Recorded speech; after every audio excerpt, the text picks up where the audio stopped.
Claire Adams was an ordinary high school senior in the town of Maplewood, Illinois. At first glance, she appeared like any other 18-year-old, with her neat brown hair tied back and her nose buried in books. Teachers described her as a model student, diligent but unassuming, while her peers found her kind yet somewhat distant. Claire had learned to navigate her days with a practiced smile, masking the storm brewing inside her. Her life seemed uneventful, until she made a fateful decision that would shatter her ordinary existence. On the surface, Claire's life was normal. She went to school, spent weekends with her best friend Abby, and helped her mother Rebecca around their modest home. Beneath the facade, however, Claire was no stranger to struggle. Her mother's health issues and frequent medical visits had always puzzled her, but Rebecca dismissed Claire's questions with vague reassurances. Claire often felt an inexplicable distance from her classmates, as if a wall separated her from their carefree lives. This feeling intensified after her mother's revelation. One evening, as Claire helped Rebecca prepare dinner, her mother's hands trembled as she spoke. "Claire," she began, her voice shaky, "there's something I've been meaning to tell you." Claire's heart pounded. The gravity in her mother's tone was unmistakable. Rebecca took a deep breath and said, "I'm HIV positive. I contracted it when I was young, and when you were born, you were diagnosed with it too."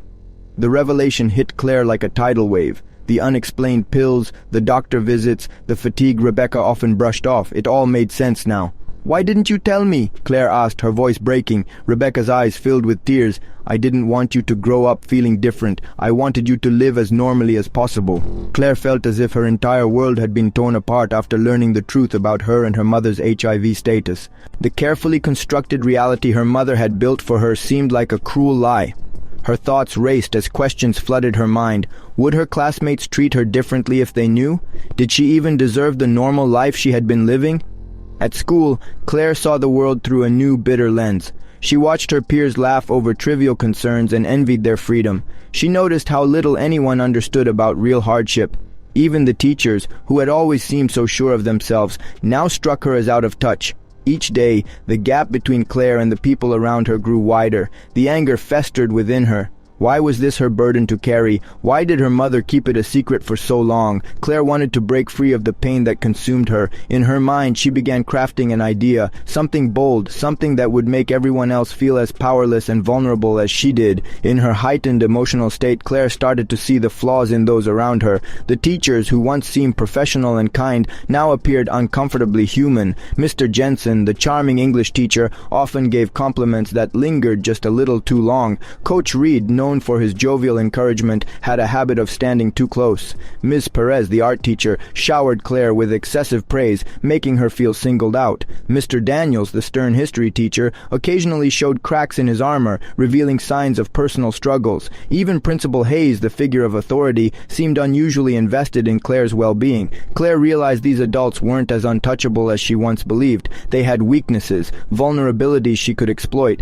The idea both frightened and thrilled her. For the first time in her life, she felt a sense of power. The plan that had begun as a vague notion now crystallized into a deliberate strategy. Claire's initial idea, born of frustration and anger, grew into a meticulously designed plan. She spent weeks observing the teachers she wanted to target, taking note of their routines, personalities, and vulnerabilities. Each target was carefully chosen for a specific reason. They represented authority figures who, in her mind, had failed to live up to their roles. She wanted to challenge their professionalism and expose their flaws, believing it would even the playing field between them and her. Claire created a journal where she recorded every detail, small interactions, overheard conversations, and behaviors she could exploit. She practiced her approaches in her mind, imagining how she could manipulate their reactions. She felt a strange mix of empowerment and guilt as the plan took shape, but she silenced her doubts with the belief that this was necessary to make others understand what she felt. Claire knew she needed to act slowly to avoid suspicion. Her manipulations had to be subtle, their true intent masked by the guise of an innocent student seeking guidance. With her plan in place, she was ready to begin. Mr. Jensen, the charismatic English teacher, was Claire's first target. Known for his engaging lectures and approachable demeanor, he had always been popular among students. Claire used this to her advantage, presenting herself as a vulnerable, eager-to-learn student who valued his guidance. She began staying after class, asking for help with her essays and sharing her thoughts on literature. Claire made sure to praise him, saying things like, "You make poetry come alive. I've never had a teacher like you." Jensen, flattered by her attention, started giving her extra time. Gradually, Claire escalated her tactics. She shared personal anecdotes that painted her as a troubled but resilient student.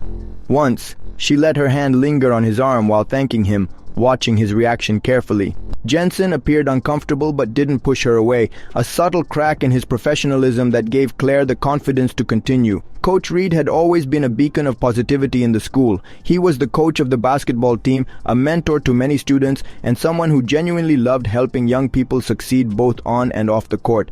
Claire had chosen him as a target not because he had wronged her personally, but because of his influence and the respect he commanded among students and staff. She wanted to test the strength of his principles and his ability to handle subtle manipulation. Claire joined the basketball team as a substitute player. Despite her lack of skill, she used her position to create opportunities to interact with Coach Reed more frequently. During practices, she deliberately lagged behind or made small errors, prompting him to offer extra help. "I'm sorry, Coach," she'd say, feigning frustration. "I just can't seem to get the hang of this. Can you show me again?" Reed, always eager to support his players, obliged. He stayed after practice with her, giving her pointers and drills to improve. Claire used these one-on-one sessions to build a rapport, sprinkling in personal anecdotes to make her appear vulnerable. "Coach, I don't know what I'd do without basketball," she confided one evening, her voice soft and earnest. "It's the only thing keeping me going." Reed's heart ached for her, and he responded with encouragement, assuring her that she had potential. Claire's tactics became increasingly bold. She would occasionally brush against him when he demonstrated moves or make comments that walked the line between gratitude and inappropriate flattery. Reed, though uncomfortable, tried to dismiss these moments as misunderstandings. However, the weight of these interactions began to erode his confidence, leaving him unsure of how to proceed. Ms. Perez, the art teacher, had a reputation for being empathetic and kind-hearted. She was known to spend hours after school helping students with their projects, often going above and beyond to nurture their creativity. Claire saw Ms. Perez's compassionate nature as a weakness she could exploit. Claire began staying after class under the pretense of needing help with her art assignments. She presented herself as a deeply passionate but insecure artist, often seeking Ms. Perez's validation. "I've never been good at anything before," she admitted one afternoon, her voice trembling. "But when I'm in your class, I feel like I have a purpose." Ms. Perez was touched by Claire's vulnerability and invested more time in her. Claire started sharing more personal details during their sessions, painting a picture of herself as a struggling teenager yearning for stability.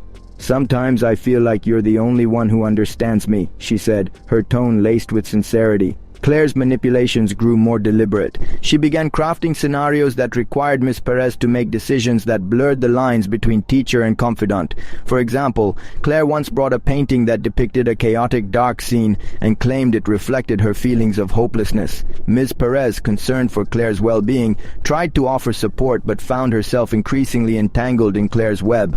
Over time, Ms. Perez became emotionally drained, doubting her ability to maintain professional boundaries. She started avoiding Claire, but the damage had already been done. Mr. Daniels, the history teacher, was a stoic and reserved figure at Maplewood High. He prided himself on maintaining professionalism and rarely engaged with students on a personal level.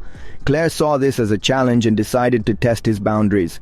She began by actively participating in his classes, asking thoughtful questions that showcased her intellect. "Do you think leaders like Alexander the Great were driven by insecurity?" she asked one day, prompting a rare smile from Mr. Daniels. Her curiosity earned his respect, and he started viewing her as a promising student. Claire gradually escalated her efforts, staying after class to seek guidance on her essays and sharing her thoughts on historical topics. One afternoon, she confessed, "I've always struggled with confidence, but in your class I feel like I can actually succeed."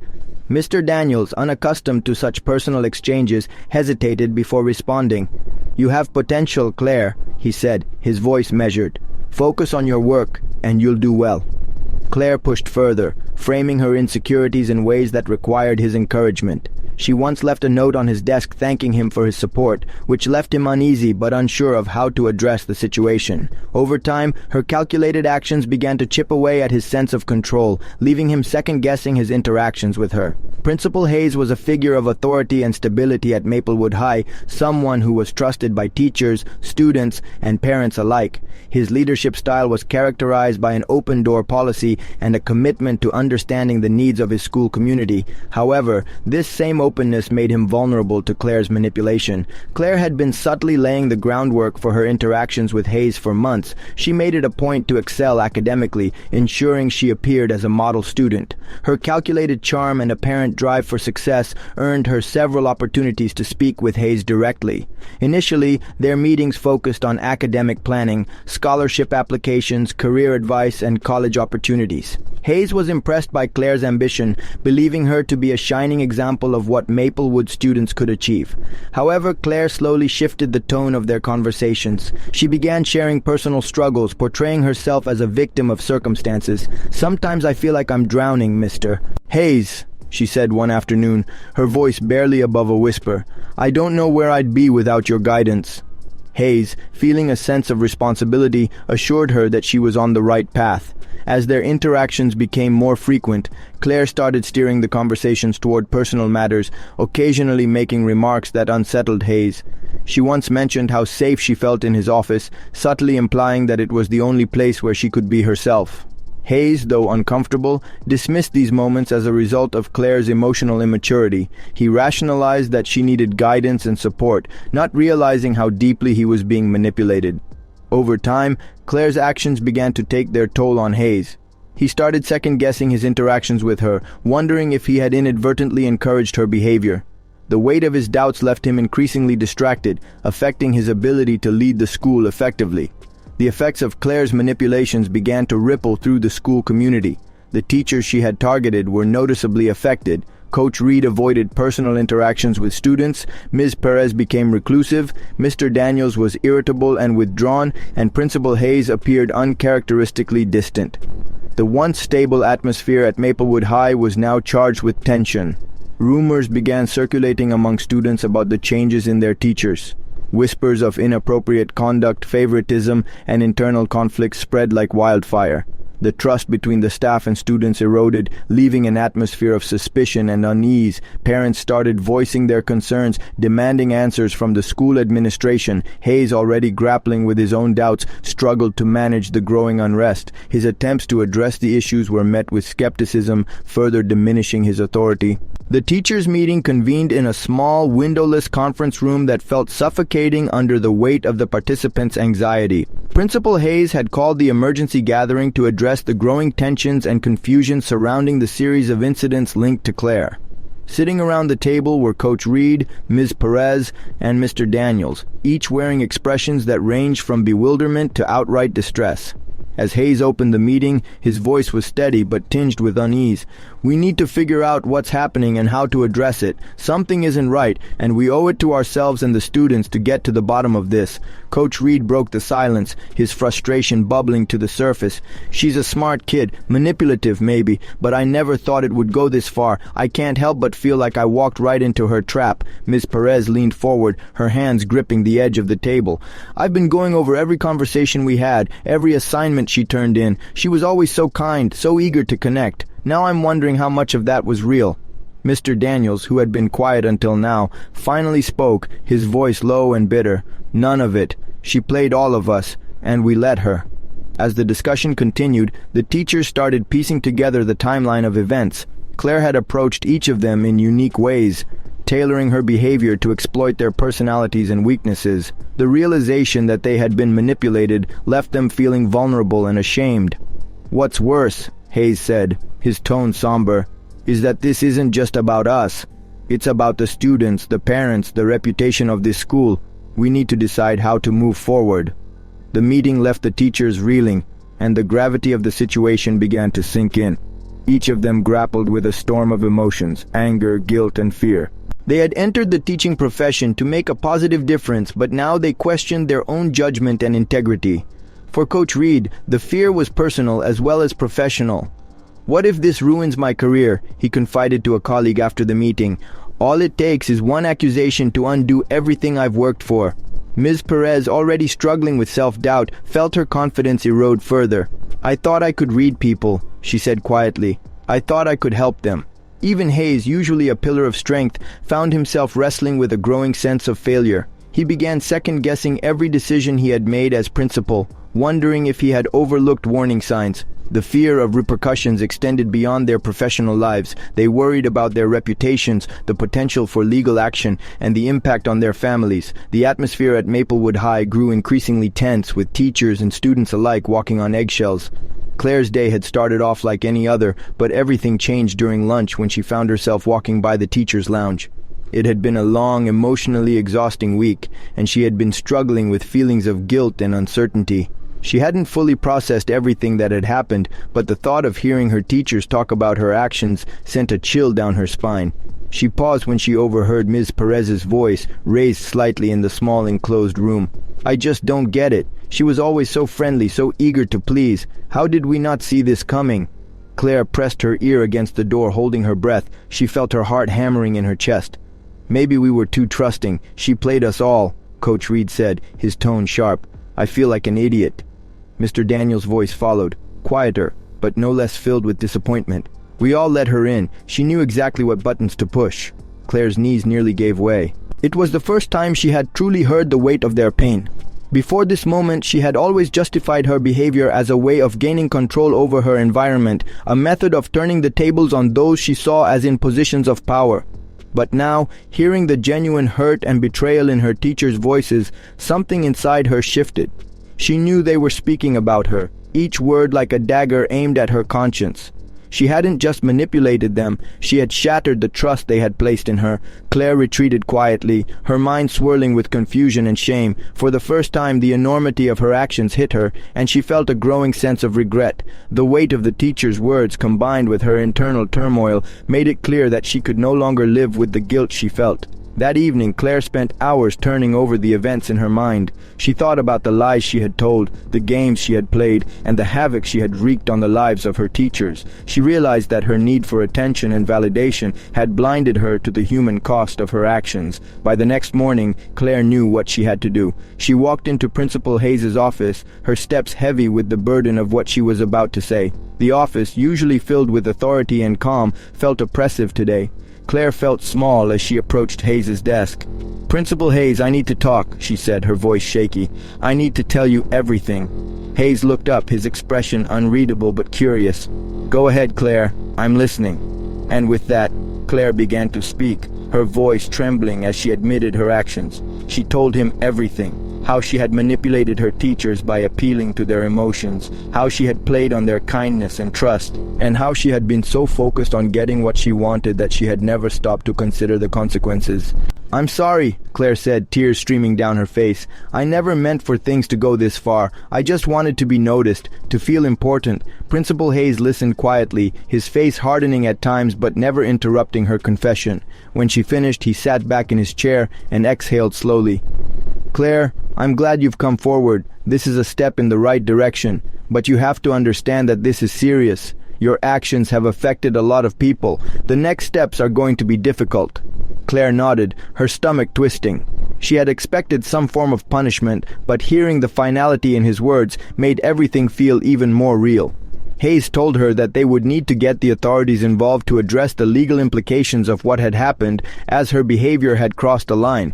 The involvement of the police took a serious turn when Principal Hayes realized that Claire's actions were not just an issue of school discipline, but also potentially illegal.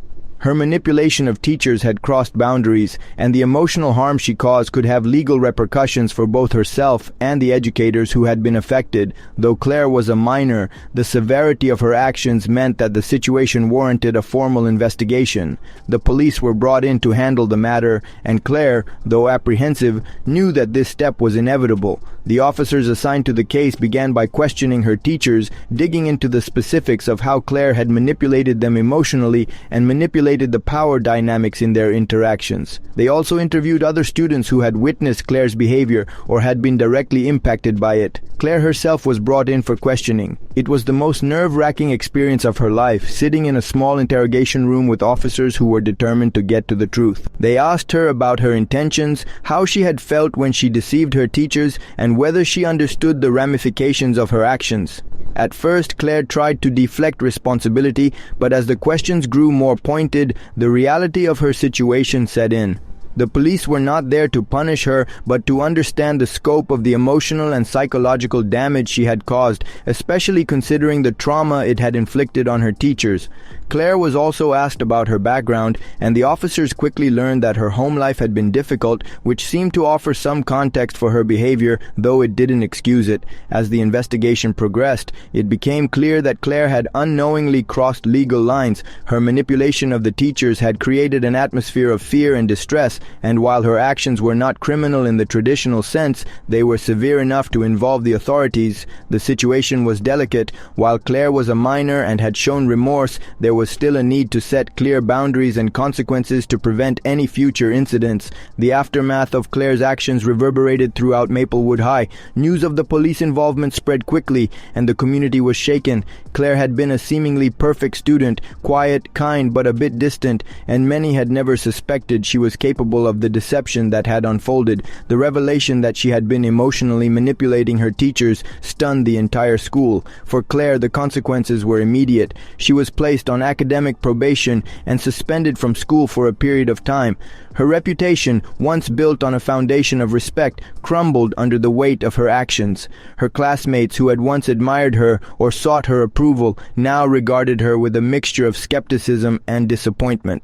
Friends she thought would support her began distancing themselves, and she found herself isolated. But the consequences weren't just social or academic. The legal repercussions continued to hang over her head. Claire had to meet with the police periodically, and she was required to attend counseling as part of the ongoing investigation. She had also been informed that her teachers were considering whether to press charges, though none of them ultimately decided to take legal action. The thought of facing potential criminal charges caused Claire immense anxiety. The emotional toll on her teachers was just as significant. They were left to deal with the betrayal and the confusion about how they had missed the signs of Claire's manipulation. Some began to question their own judgment, asking themselves how they could have allowed her to deceive them for so long. Coach Reed, Ms. Perez, and Mr. Daniels were particularly shaken, each of them confronting their own feelings of guilt for having trusted Claire so completely. Though none of them sought legal action, they all underwent their own emotional healing processes, with many seeking counseling and support.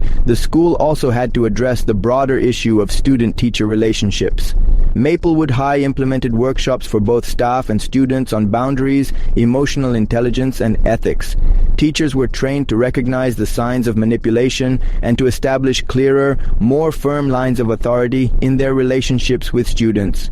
The school's administration understood that while Claire had been a unique case, it was important to safeguard against similar incidents in the future. For Claire, the real consequences came from within. The public humiliation, the scrutiny, the legal proceedings, it was all too much to bear at times, but through this painful process, Claire began to understand the deeper meaning of responsibility. She had harmed others, and she would have to face the consequences of her actions, no matter how difficult they were to endure. The journey ahead would not be easy, but Claire was beginning to realize that facing her own mistakes was the first step toward making things right.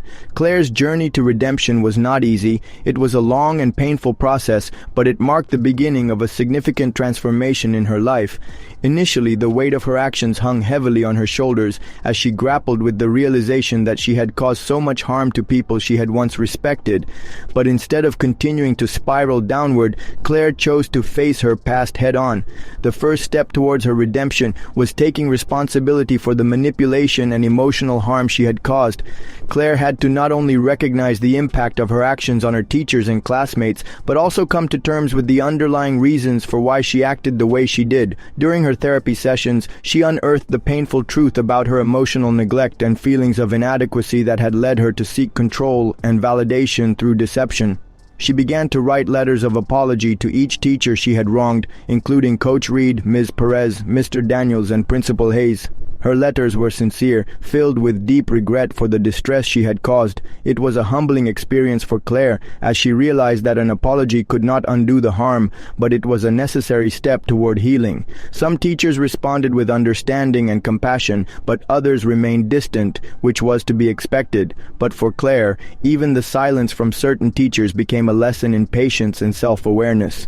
Beyond her letters, Claire worked hard to rebuild the trust she had broken, starting with the school community. She took up volunteer work at a local shelter, helping children from troubled backgrounds. The work was both humbling and rewarding, as Claire saw firsthand the struggles that others faced. It opened her eyes to the importance of empathy, and she began to form meaningful connections with those around her, not based on manipulation, but on genuine kindness and respect.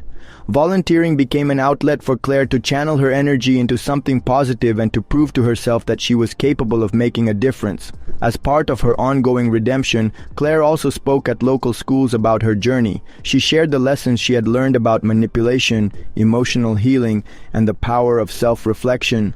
By using her story to help others, Claire took the shame of her past and transformed it into a powerful tool for education. She became an advocate for mental health, speaking candidly about the ways in which her own mental health struggles had fueled her need for control and validation.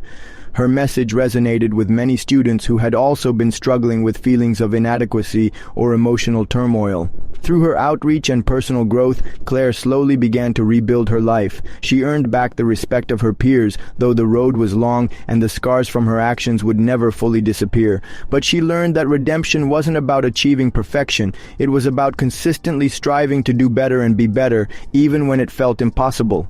Claire began to see herself in a new light, not as someone who had failed, but as someone who had learned from her mistakes and was now using that wisdom to help others. Her redemption wasn't just about her actions, it was about the deep transformation of her character. By confronting her flaws, accepting responsibility, and choosing to change, Claire learned that true redemption is a journey, not an endpoint. She came to understand that while she couldn't undo the past, she could shape her future through her choices, and in that she found a sense of peace and purpose. Claire's story became a powerful lesson for everyone involved, for the teachers, the students, and especially for Claire herself. The most significant lesson she learned was that the path to healing and redemption was not linear. There were no shortcuts, and the consequences of her actions would always be a part of her story. But through self-reflection, remorse, and an unwavering commitment to change, Claire discovered that growth was possible even after the deepest mistakes. For the teachers, Claire's journey forced them to reconsider their approach to relationships with students. While they had always been taught to maintain authority and boundaries, Claire's case was a stark reminder of how easily trust can be manipulated. The teachers learned the importance of maintaining clear boundaries, being vigilant about potential manipulation, and taking proactive steps to support their students emotionally. But beyond the practical lessons, they also learned the value of compassion and understanding. They saw in Claire's transformation that forgiveness and support could play just as important a role in student development as discipline. Students at Maplewood High, too, learned a valuable lesson from Claire's story. Many of them had once admired Claire, believing her to be perfect and beyond reproach, but as they saw her unraveling and taking responsibility for her actions, they learned that no one is immune to making mistakes. They learned the importance of integrity, honesty, and the consequences of taking shortcuts to gain power or validation. Claire's redemption became a cautionary tale and a reminder that personal growth often requires difficult decisions and painful self-reflection. Claire's journey showed that true healing comes from within, while external factors such as therapy, apologies, and community service played a role in her recovery. The most important change happened internally. Claire had to confront her own emotional wounds and insecurities. She had to let go of her need for control and perfection and learn to accept herself, flaws, and all. This internal transformation allowed her to rebuild her relationships, earn back trust, and begin to see herself as someone who could be both flawed and valuable. As Claire's redemption unfolded, the entire community of Maplewood High was forced to reckon with the idea that no one is beyond help. The lessons learned from her story became a foundation for positive change, encouraging more open discussions about mental health, emotional manipulation, and the importance of healthy relationships in both personal and professional settings. While the damage caused by Claire's actions could never be fully erased, the lessons she learned and the growth she experienced ultimately left a lasting impact on everyone involved. Now we come to the end of Claire's journey. Her transformation from a quiet, manipulative student to someone who deeply understood the importance of redemption and self-growth is both powerful and inspiring. But now it's your turn to reflect on the story.